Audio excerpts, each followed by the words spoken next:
Esta semana foi divulgada mais uma péssima notícia para Alagoas. O nosso estado tem a maior taxa de analfabetismo nacional de pessoas com idade acima dos 15 anos. Não é novidade que Alagoas tem esses índices tão elevados. Já é um problema histórico. Onde estão os programas para reduzir esses números? Será que os nossos políticos têm interesse em pelo menos minimizar esse problema? O fato é que se não houver investimentos em educação, o estado não vai sair do lugar. Sobre esse assunto, teremos uma entrevista aqui no estúdio com a presidente do Sinteal. Este é um dos nossos destaques e veja também. Uma das vítimas que teria sido abusada por médico denunciado na semana passada conta como ocorreu o abuso.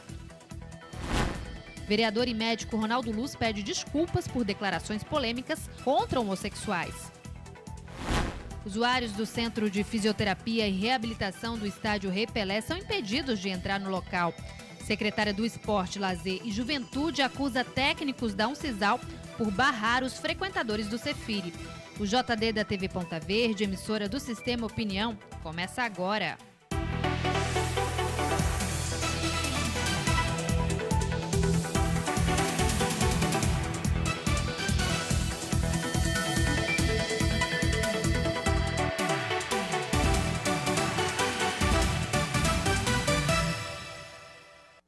Boa tarde. Uma das supostas vítimas de abuso sexual de um médico falou hoje com a reportagem do Jornal do Dia. Ela confirma o abuso e decidiu acionar a justiça contra o profissional. Vítimas em busca de justiça. A intenção é fazer a justiça, é que ele pare de clinicar, que ele pare de atender. O volume de atendimento dele no local onde ela atende é muito grande. E procurar novas vítimas. A mulher, que não quer se identificar por vergonha da violência sofrida, relata que procurou o médico com um problema clínico e estranhou a condução do atendimento. Ele pediu para deitar na maca, fechou a porta, botou a luva que estava dentro da bolsa dele e introduziu o dedo. A primeira vez eu não percebi que era o dedo, eu achei que ele tinha introduzido a palheta toda. Eu digo, que médico bruto. O médico teria perguntado se ela sentiu prazer durante o suposto exame. Só então a mulher percebeu que algo realmente estava errado. A terceira vez, ele perguntou se eu estava sentindo alguma coisa, se eu já estava chegando lá. E aí eu disse, lá onde? Pare, tá doendo, tire a mão de dentro de mim, tá ardendo. Aí ele disse, como é? Você não está sentindo nada? Eu disse, não. Aí ele botou mais uma vez o dedo e tirou bruscamente e disse, acabou o exame. Até agora, 6 mulheres procuraram este advogado para representá-las em um processo civil e criminal. Outras 3 vítimas também se apresentaram, mas traumatizadas ainda não formalizaram as denúncias. A gente tem feito um convencimento de que elas não são culpadas, elas são vítimas de um crime de abuso sexual. E isso tem sido paulatinamente uma conversa quase que diuturna com os maridos, aquelas que têm marido, com filhos, com pais, com irmãos, para que elas possam ter a coragem de fazer a denúncia e saber, né? Não só ter coragem, mas saber que elas não são culpadas pelo fato de terem sido abusadas sexualmente. Tocar as vítimas, masturbá-las, inclusive perguntando se elas estavam sentindo prazer. Todos os relatos coincidem. Para tentar justificar os abusos como algo normal, o médico criava um clima de medo. Dizia para as mulheres que elas precisavam passar por aqueles procedimentos para identificar uma suposta doença mais grave. Levava a vítima a um pânico, a um temor, a um terror. Ela já chegava lá numa situação de emergência com dores e aí ele potencializava essa dor, dizendo que ela poderia estar com algo muito mais grave do que aquela que ele relatava. Ou seja, uma bactéria letal que já havia levado 2 pessoas à morte. Que absurdo.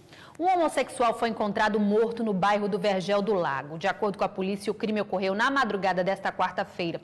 O corpo de Lucas Júlio de Oliveira, de 19 anos, estava no pátio da Slum, que fica próximo à guarda municipal. Ele foi morto a tiros. Segundo a família, Lucas era homossexual e usuário de drogas. Inclusive, já havia sido internado. Quem tiver alguma informação sobre a morte de Lucas pode denunciar por meio do Disque Denúncia no número 181. A utilização do Centro de Fisioterapia e Reabilitação Esportiva do Estádio Rei Pelé está gerando atrito entre a Secretaria de Esporte e Lazer e a Universidade de Ciências da Saúde, a Uncisal. É que a Secretaria decidiu ampliar o atendimento do Cefiri, mas a medida teria desagradado a Uncisal. A mudança no funcionamento do Centro de Fisioterapia e Reabilitação Esportiva do Rei Pelé, o Cefiri, foi comunicada pela secretária do Esporte, Lazer e Juventude, Cláudia Pettuba, pelas redes sociais.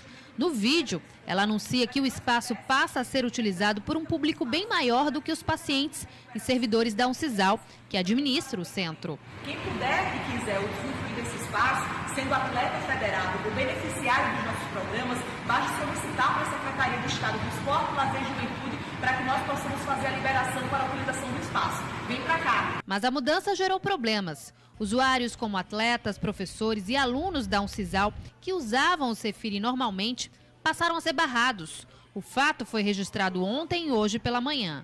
Aqui na portaria, pelo menos, nenhuma explicação nos foi dada. Simplesmente que receberam determinação superior e que não poderia ter atendimento a nenhum atleta, não pode entrar professor, não pode entrar os alunos, estão todo mundo aqui esperando e nenhum atleta pode ser atendido. Ontem eu estive aqui por volta de 8 horas e, por surpresa minha, quando eu cheguei, que fui pedir solicitação para entrar, me disseram que o Cefiri estava fechado.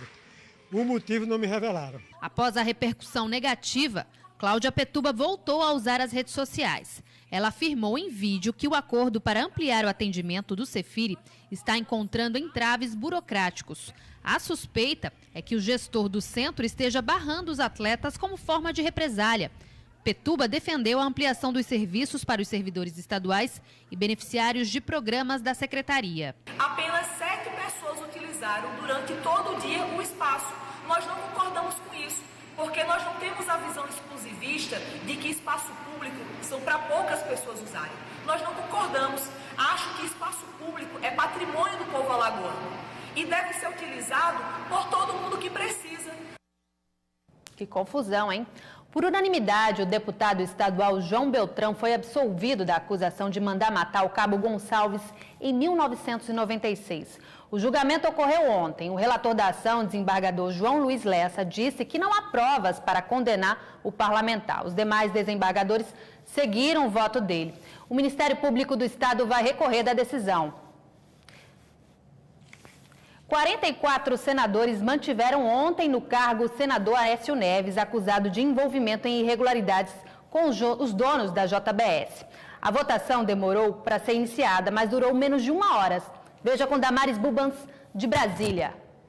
Estava marcada para o início da tarde, mas os poucos senadores no plenário e a notificação da decisão do ministro Alexandre de Moraes, do Supremo, determinando que a votação fosse aberta e nominal, adiaram o início dos trabalhos.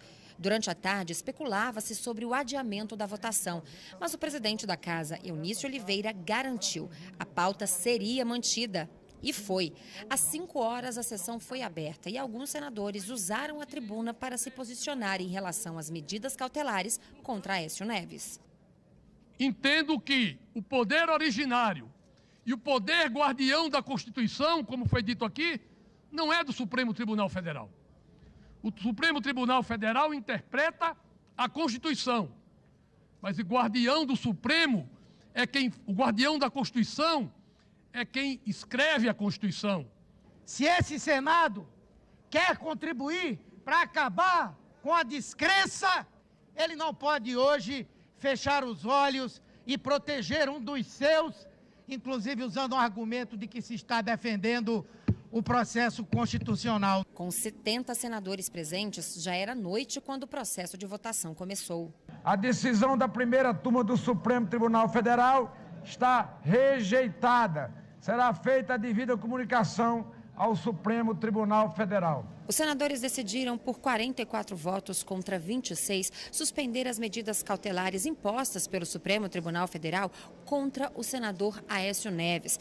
A votação durou pouco menos de 1 hora. O mandato foi devolvido ao parlamentar e as outras medidas cautelares, como a de recolhimento noturno, também foram derrubadas. E veja no próximo bloco, o vereador Ronaldo Luz pede desculpas depois de declarações polêmicas contra homossexuais na Câmara de Vereadores de Maceió. Voltamos já.